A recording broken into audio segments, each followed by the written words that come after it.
Good evening all and welcome to the Huddy Hui live on Huddy Sports, and welcome to our second ever episode as day 28 of the lockdown. It is fantastic to have you with us. As we know, we are going to level 3 Tuesday next week. However, there will still be no sport to play with. Joining us tonight yet again is Adam Julian. Adam, it is fantastic to see you as always. Thank you, Brad. Nice to be here. 28 days without sport. The 28 worst days of my life, without a single doubt. And unfortunately, when you look at the restrictions around future participation, the likelihood of rugby anytime soon is not imminent, because another 2 weeks at level 3, no contact permitted, and then level 2 at contact is somewhat debatable. Well, it certainly is, and we'll talk to Adam about that later tonight on the Huddy Hui. And joining us tonight is our special guest tonight. It's been well promoted on Facebook, and the OBU community have got well and truly behind it. This young man has a very promising rugby career. He is the son of All Black assistant coach John Plumtree, who also used to coach the Wellington Lions and the Hurricanes last year. Kia ora, Taine. Welcome to the Huddy Hui. Tell us about how the lockdown's been going for you and how you've been keeping yourself occupied. Yeah, I mean, it's been all right over the last, few weeks, is it now? I mean, so like our family and stuff, we've just been getting along pretty well. Hold on. Huh? Yeah, all good, all good. Sorry, that's my mum. And to be honest, just been getting my training done, been abusing the PlayStation. That's for sure. Been playing that quite a bit and just trying to keep myself busy, around the house. Yeah, but yeah, missing footy, that's for sure. What do you play on PlayStation? Yeah. We've me and a few of the boys have been playing a lot of Warzone, which is Call of Duty. And a bit of FIFA too. Me and my brother play FIFA quite a bit. So, yeah, those are pretty much the two main ones. And who's the better brother? You've got two brothers. Who is the stiffest opposition on FIFA? Definitely the older brother. My younger brother Troy, he's more of a basketball player. So, we've actually been we have a hoop at home, so we've been doing a bit of that too with him, which is always good. He's first year at college now at Wellington College. In terms of rugby practice, what can you do in the lockdown? Are you like Duplessis Karifi with your homemade gym, or are you severely limited for resources in that regard? Yeah, no, nothing like Dupes. He's got a pretty good setup at home, I'm pretty sure. I mean, I got a few different things here. I got like a couple bands and an ab rollout thing, and it's just pretty much a lot of body weight and running. The Wellington has been really good with giving us the high performance unit have been giving us different training sessions and stuff to do, and I'm lucky enough that I have Reese and Dad and my younger brother at home, so we can just go out to Nanville Park and do some skills and stuff. Which has been quite good.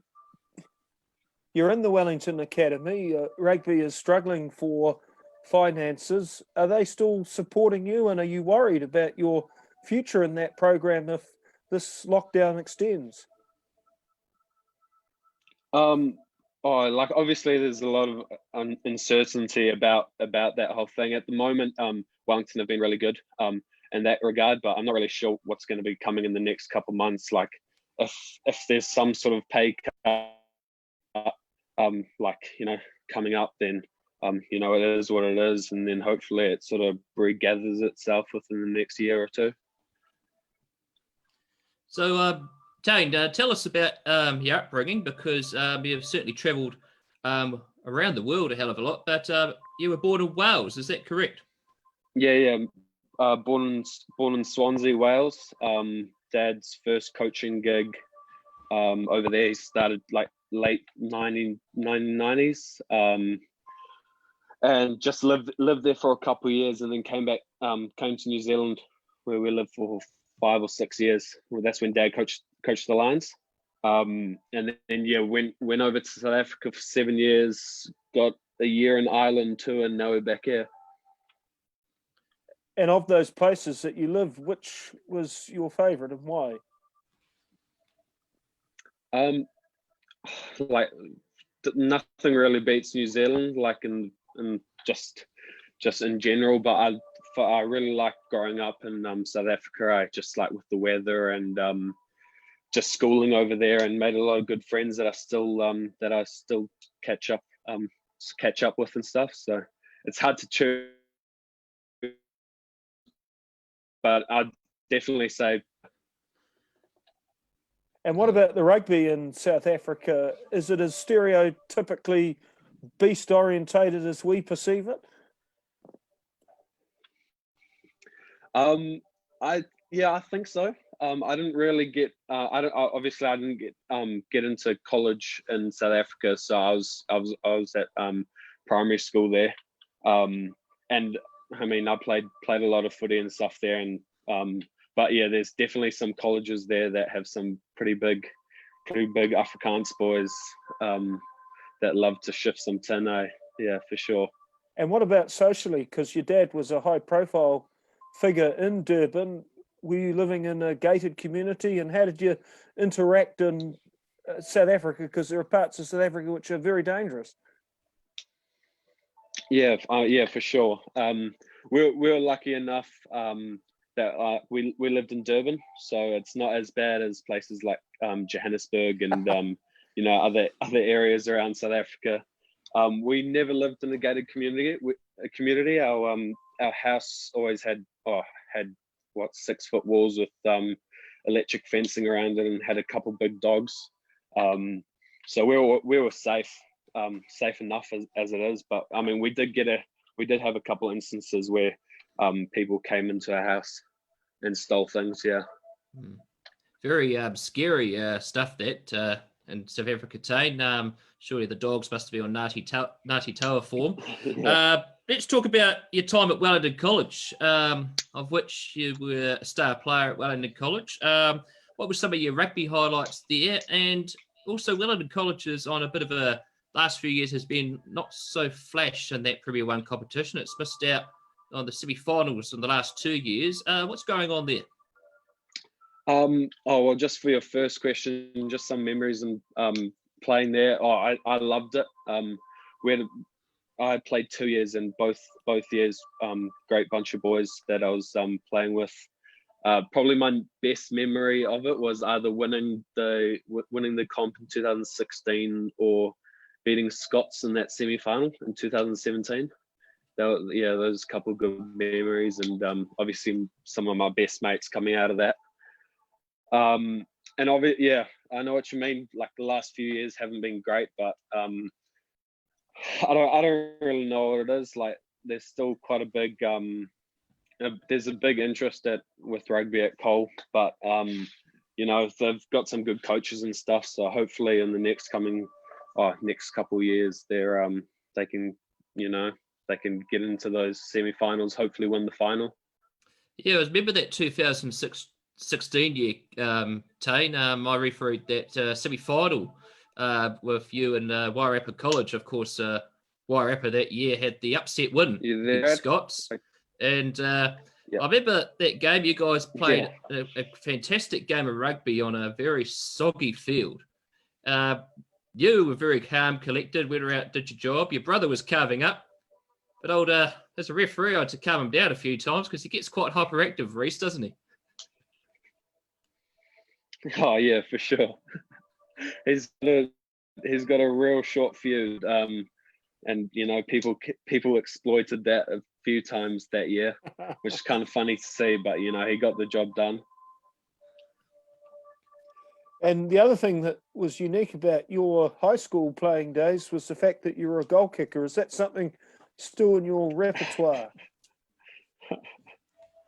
No, not as much as I've come out of school. I still enjoy, having the odd drop kick around, kicking the ball around with the Reece and stuff. The only time I ever really learned how to kick was when I was returning the balls for Reece. obviously I'd stand under the post and he would be kicking. But yeah, I wasn't that great, to be honest.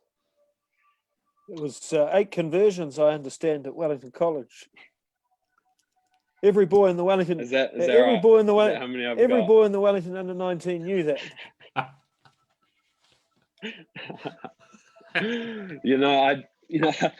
I'm cheat. I talk. Oh, I talk shit about it, but it's just to annoy some of the backs. That hits a nerve every time. Adam, would you like to talk to Taine about the under-19 campaign that he's been involved in the previous 2 seasons? Yeah, that's 2 years of your rugby existence, Taine, in the Wellington under-19s. Tell me about Dion Waller, Wellington lock, All Black, and a guy that is in your position. How's he influenced you positively and negatively? Sorry, Adam, that last bit of the question sort of cut out. I was just saying, Can you say that again? Yeah. How's Dion Waller influenced your play? Oh yeah, Dion's been a big influence for me over the last couple of years. He definitely doesn't take any shit, that's for sure. But just with those 2 19s years, he was you could see how passionate he was with the group of boys that we had, and both years we fell just short, but he influenced that a lot, just with his passion and in the sport, obviously, and then he's with us in the high performance group, and he's been calling us and having Zoom sessions with us, so he's staying connected, and I think that's what he likes best, is being connected with the group of boys that he's coaching or he's helping around with. And what did you learn most in those 2 years in the Wellington 19s? How does it contrast to a club or school environment?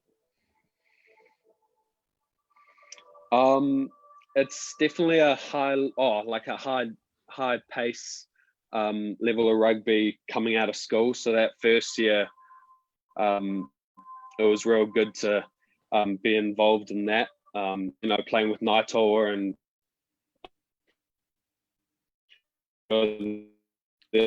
just breaking up there, Taine. So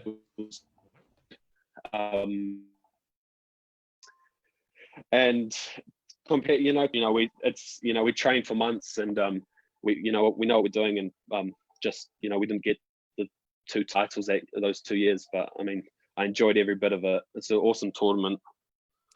And it was an awesome semi-final, despite the result. What are your memories of the Auckland game, and what would you have done differently, just to fill everybody in on what happened? It was 15-5 to Wellington. There was a contentious yellow card, and then the game went to extra time. Caleb's watching this right now, I bet. So, that was a niggly game, that one, that's for sure. If there's one thing I could change from it would probably be not losing my footing and running out in the sideline. That was that still kind of haunts me.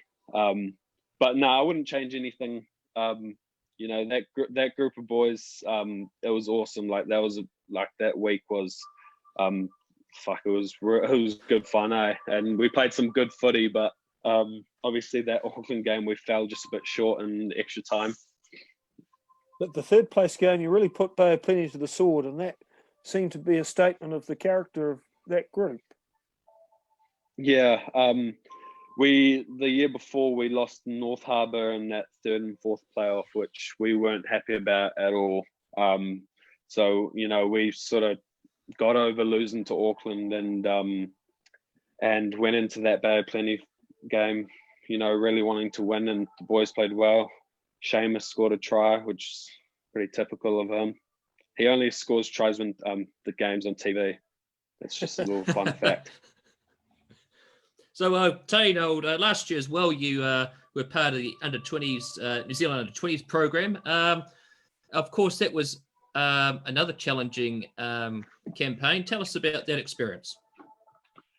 Yeah, no, obviously it was a dream come true, being able to wear the black jersey for the first time. I missed out on it at school. But Argentina was, was definitely an experience that I won't ever forget. Rosario is a pretty interesting place, just north of Buenos Aires. But the whole tournament, like, obviously wasn't the result we wanted, but it was best team I've ever played with, and some star names in that side. So yeah, no, the whole and the coaching group and stuff, it was awesome. Yeah.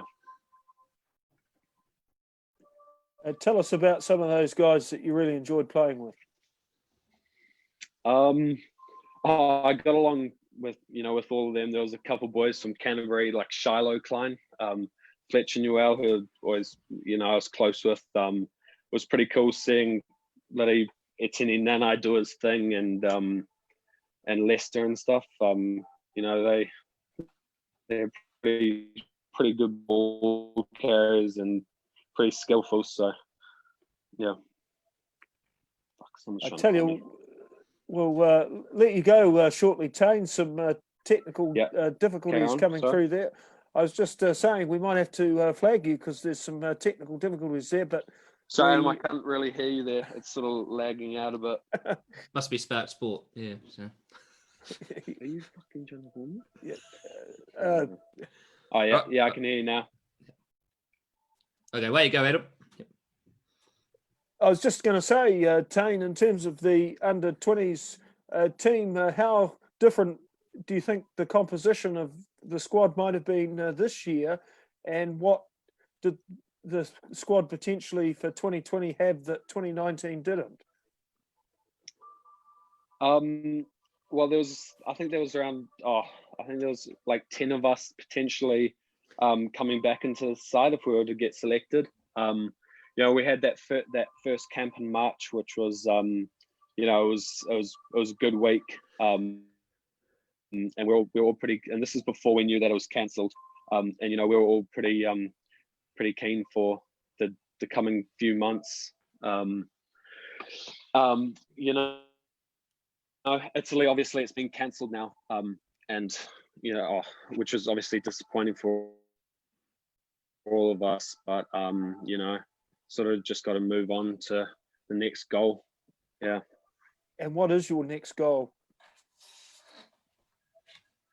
So obviously 20s was one of my goals this year, which has been cancelled now. But my next major focus is trying to get my debut for the Lions this year, which is hopefully Midas is still on. But yeah, that's my next goal. And what direction would you like to see rugby take post the lockdown? If it were to change. Well, obviously I wanted to. What do you mean? If there has to be change to the way rugby is run after the lockdown, and Paea Plumtree is the CEO of the New Zealand Rugby Union, what are you doing? I mean that's a difficult question. No, I honestly just want to play as soon as I can, really. So we never just in the lets. I'm keen to it. And just hopefully Midas is still going in club footy. I definitely want to play some rugby for the Goats this year. It was disappointing that I only played a few games last year, but hopefully this year I get to wear the jersey a few more times. I think Sefo Moore's watching this too. Is he? Well, Table, just before we let you go, Adam's going to fire away with some quick 6 words. It's something he's going to bring onto the show. So, Adam, fire away. Well, I've been put on the spot here, but basically what I want you to do, Taine, is respond with the first thoughts that come into your mind when I say the following things. Carol Baskin. Killed her husband. Simon Bridges. Oh, I don't know. I don't want to swear or anything. So next one. Patches Houlihan, Goat. the GOAT, all right. And LeBron James or Michael Jordan? Goat number 2. Ah, very good. Patches. Very clever Patches. answer. All right, well, let you go, Taine. Thanks for your time. This lockdown business is very difficult. We miss you all at the High Performance Academy and at OBU. So say hi to everybody for us and take it easy. Cheers, Adam. Appreciate that. Yep. Have a good night, Cheers, Taine. Brad. All the best. Catch you later. Yeah, and yourself. Cheers. Thank you. All right, bye. Well, Adam, despite some little technical difficulties, we got some pretty good answers there from Taine. He's a player with a lot of promise, and hopefully if we do get any rugby this year, whether it be club rugby or Mitre 10 Cup, surely we'll see him out there. Absolutely. He's a very commanding presence in any team that he's involved with. It was interesting following the Wellington under-19s last year, attending a number of their practices. Taine was a dominant voice in their rehearsals, and he was a key part of the leadership group. But when I played rugby, there was one captain, it wasn't me, and you listen to him. But in the modern rugby environment, there are a number of voices who are expected to deliver around strategy and expectation, and Taine was very much a part of them. He referenced a run he made down the touchline in the semi-final of the national under-19s against Auckland, and that was a very dramatic moment in the game. It was 15-all at the time, and Taine busted from just past the halfway line and surged inside the 22 and was actually clear of the retreating defence, but was slightly pushed by a defender who'd managed to knock aside, and unfortunately his right foot, like a big behemoth, stepped on the sideline, and so the try was disallowed, and it was the right call. There were a number of contentious decisions in that game, a lot of them frankly disgusting against Wellington, but that wasn't one of them. So Paea Plumtree, very athletic, ball-carrying lock forward, and a strong personality to go with it. Well, yes, it was a shame for the Wellington campaign, but all those men along with Taine and a few others in there, surely we're going to see at not only the Lions level, but we will see them at Super Rugby level, whatever that looks like after the lockdown, Adam. But speaking about the lockdown and rules, New Zealand Rugby, of course, and many other sporting codes have, over the last few days, released what their sport will look like under these lockdown expectations, Adam. And unfortunately, from a rugby standpoint, things look pretty bleak. There is a prospect that some contact may resume at level 2, but the kind of vigorous contact that rugby encourages is surely not conducive for defeating a flu. So I suspect that for rugby to resume, level 1 will be the standard. And interestingly, I understand the Taranaki Rugby Union sent out a directive this week essentially saying that they will only resume rugby competition at level 1. So if that is the case, then that might be a precedent for the rest of the country to follow. The other thing about resuming rugby with controlled crowds is that it really defeats the purpose of sport in the first place. And really the primary reason why people play sport is as a social utility. It's to enjoy each other's company. It's to celebrate or commiserate afterwards. And having sport with regulated crowd attendances almost defeats the purpose of having it in the first place. Well, it certainly does, Adam. And also, with businesses struggling at the moment too, rugby clubs in particular, this time of the year, their revenue or money coming in is coming over the bar and other merchandise, and a lot of these rugby clubs really at the moment are going to really struggle. Well, I understand there's 5 clubs who are seeking additional financial support in Wellington, including the Jubilee Cup champions North. So that's a clue as to how potentially bleak things are. So we'll try and monitor those developments as best we can. But obviously rugby would be in full swing right now, and there's a lot of suffering in the business community. And if bars at rugby clubs have to regulate the number of participants inside the bar, then of course there's operating costs involved with running a business, and it might not be worthwhile opening in the first place. It's interesting, in Sweden they have a lockdown which is quite different to New Zealand. Mass gatherings are banned, but essentially the country is functioning as normal, but there's been a significant drop-off in economic productivity, and that's the last time I'm going to say economic productivity on a broadcast. Well, when it comes to sport in particular, Adam. So, of course, Adam, the start of the lockdown, you rang me up and said, oh, you've got to watch this documentary on Netflix. And of course, everyone knows about Tiger King. Okay, Tiger King was mentioned earlier, the broadcast with Carol Baskin. But Tiger King is yesterday's news now, Adam, on Netflix. What is the sporting documentary that everyone should be watching? Well, isn't it amazing that Netflix continually produce these outstanding programs? If it wasn't for Netflix, it would be Antiques Roadshow Country Calendar for 28 days. That would be very difficult to endure. But the latest documentary on Netflix is a Michael Jordan documentary called The Last Dance. And essentially it's a profile of Michael Jordan and specifically the Chicago Bulls team in 1997 and 1998, which won their sixth and final NBA championship with Michael Jordan. And the first two episodes were about Michael Jordan's upbringing in Brooklyn originally, where he was born, and then he moved to North Carolina, made the winning shot in the 1982 NCAA championship game for North Carolina, which is a very famous basketball program in America. And then he was drafted to the Chicago Bulls, only third in the 1984 NBA draft. He was not preferred. Sam Bowie was the preferred player, and he ended up playing for half a dozen franchises and then broke down injured and ended up running a horse stable. There's a good documentary about Sam Bowie, evidently, which can be sourced.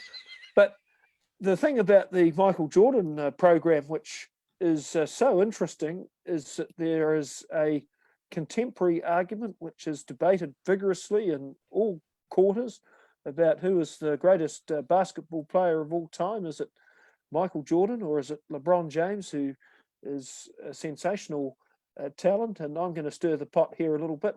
I'm not going to specifically reveal who I believe is the greatest basketball player of all time, but here's a few things for LeBron James fans to consider. Michael Jordan never lost an NBA Finals series. 6 times he competed, 6 times he won.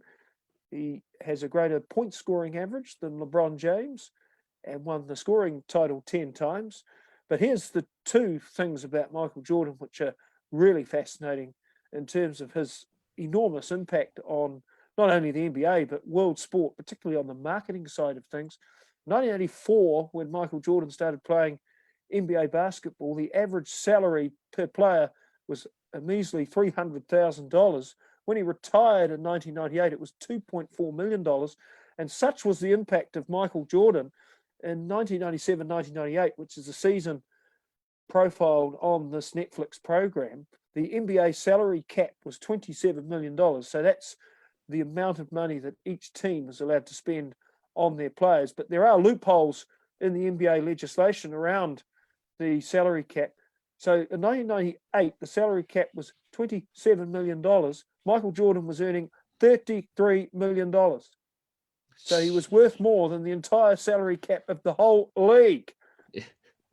It's pretty unreal. But when we talk about sports stars and salaries that they were getting prior to what's been going on this year, some of them are pretty outrageous, Adam, but they are very special athletes. Who can remember about Michael Jordan during the 90s when we were growing up, Adam, and the movie itself, Space Jam? Well, Space Jam was a sensational film at the time. It was one of the first times that an international athlete had appeared in a computer animated series. The other thing about Michael Jordan was he was in an era before the internet, and yet he was universally known around the world on a scale of Muhammad Ali. But here's another story about the impact of Michael Jordan. And I'm sure LeBron James has a similar stature in his time, but the Chicago Bulls when they were on long road trips, used to play this game called Phone a Celebrity. One of the early cell phone companies were a sponsor of the Bulls, so they got those big fat bricks that used to get in the day.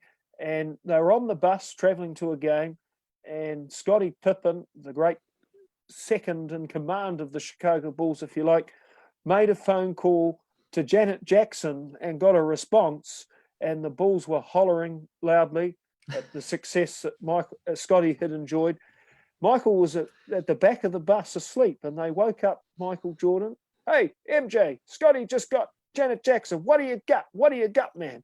And so Michael Jordan pulled out his phone, and he got Bill Clinton, the president. Oh, yeah, the top sports star in the world at the time, having the direct access to the president is pretty special. So, Adam, we always like to hear a quirky story from you. Last week we heard about the World Food Eating Competition. What quirky story have you got this week? Well, I had a stomachache after telling that story, so I'm going to revert back to rugby. And I had the good fortune today of interviewing Emma Jensen. I'm doing this series profiling the Black Ferns, and Emma Jensen is a legendary figure in New Zealand women's rugby. She holds the record for the most first-class games by a woman, 171 appearances over the course of 20 years. She's still playing for Hawke's Bay. She's a teacher at Hastings Girls High School, and this year in the Tui, she played alongside 5 of her students. And if they don't play well, she gives them a detention on Monday. But anyhow, Emma Jensen made her debut for the Black Ferns at the 2002 World Cup against Germany. She got a yellow card, and then she came back on the field and scored a try. The final score was 117-0 to New Zealand. So Emma Jensen, in very unique company, as an All Black to have received a yellow card and then scored a try on debut. Now, the only other instance I can think of, an All Black receiving a yellow card and coming back onto the field to have a big impact, and I'm sure I'll be corrected by some train spotter out there, is Richie McCaw. In 2014, the All Blacks beat Australia 51-20 at Eden Park. It was the first time the All Blacks had cracked a half century against the Wallabies. Richie McCaw was yellow carded early in the first half, came back on the field and scored 2 tries. And I had the good fortune of being at this match, and I was with much more accomplished rugby friends, and they managed to smuggle me into the Barbarians Rugby Club, which overlooks Eden Park. Now, talk about a penthouse pauper. I was the last to leave, having not paid for anything. And then we jumped in a car to chase a group we were heading into town with to continue this joyous night. And this car pulled away and escaped our view. So our sober driver slammed his foot on the accelerator and burst suddenly down the street to try and keep pace with this car that had disappeared. And we got pulled over by a police officer.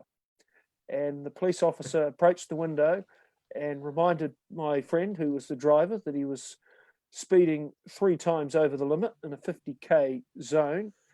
And my friend, who is a very accomplished driver, 35 years on the road, his son actually races stock cars, apologized profusely, and tried to talk himself out of this debt. And it wasn't working, but my friend, who I won't name, can sell ice to an Eskimo. And anyhow, he pointed to me and he said, "This is Adam, and he's the statistician for Sky Sport College First 15 Rugby. Where did you go to school?" And the police officer said, "Rongotai College." And being a Silverstream old boy, I instantly identified with Rongotai College. And I said, "I'd tell you something about Rongotai College, Constable. I was there on the day where Mutton Nonu scored the winning try in the traditional against Silverstream. It was the most amazing thing. We heckled him relentlessly, and yet he delivered the goods for Rongotai and gave us the fingers afterwards.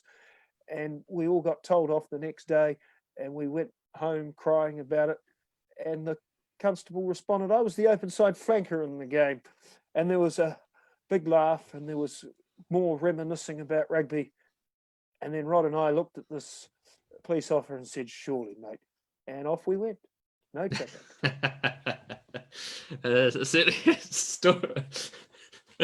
Rugby stories can certainly get you out of trouble with. There are, of course, you've got many of them indeed. So, as you know, Adam, this is the Huddy Sports Studio, and of course, this is very much the sports/rugby fanatical room here. You've seen this room before, but behind here, this is one thing you have not seen, and our viewers that are water polo players, some of you probably haven't heard of this. This here was for a five-a-side tournament by the Linton Ohakia Water Polo Club.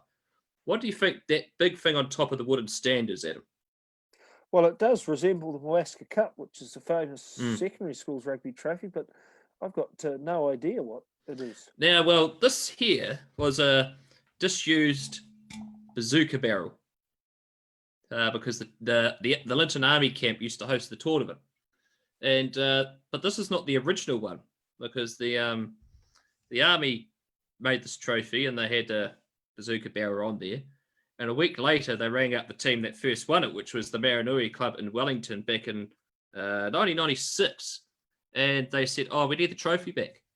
And they said, why is that? I said, well, the bazooka on the trophy is still live.